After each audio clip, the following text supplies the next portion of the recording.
Pittsburgh Symphony Composer of the Year, Stephen Stucky, is with us at Heinz Hall once again. He's written a new piece, a world premiere on commission from the Pittsburgh Symphony. It'll be done here and in New York when the orchestra is on tour at Lincoln Center, Avery Fisher Hall. What's it sound like, Stephen? We haven't heard a bit of it yet. Silent Spring with inspiration from Rachel Carson. I haven't heard it yet either, but in my head it sounds like a very dramatic, I guess you would say, tone poem that takes a long emotional journey from quiet music through very intense music and back to quiet music.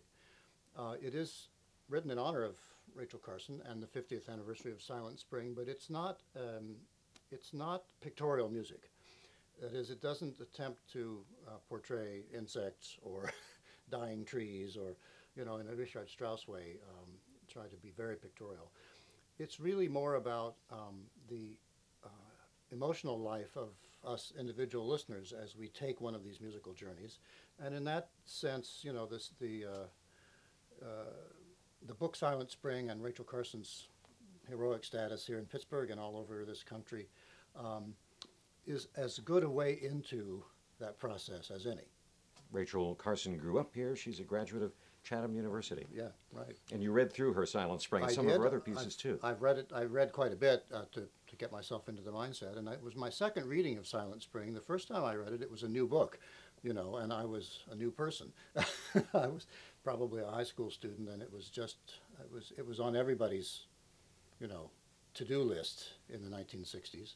It was a very celebrated event when that book was published, and then it began to be discussed and attacked, of course, by the companies who were making a lot of money on the chemicals that she was worried about. And so I was very much aware of it, and then 40-some years passed, and I read it again. So she was one of the first to raise the flag, the question mark regarding pesticides, things like DDT and other pesticides that we're a little bit more careful about using today. That's right.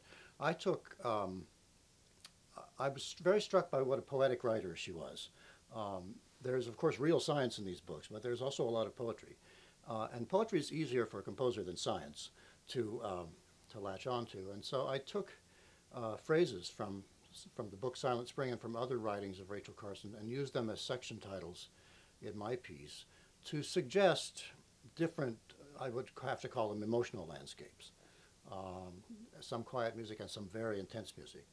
And then a final section called Silent Spring, in which it is as if all the voices of the string section in the orchestra are singing their hearts out, but they fall silent one by one, and we are left with near silence at the end of the piece. And have you written any terrific virtuoso music for our principal players? Well, I hope it's terrific, but I certainly have kept the players in mind. There are a lot of solo turns. The brasses are used quite a lot, but also the solo winds.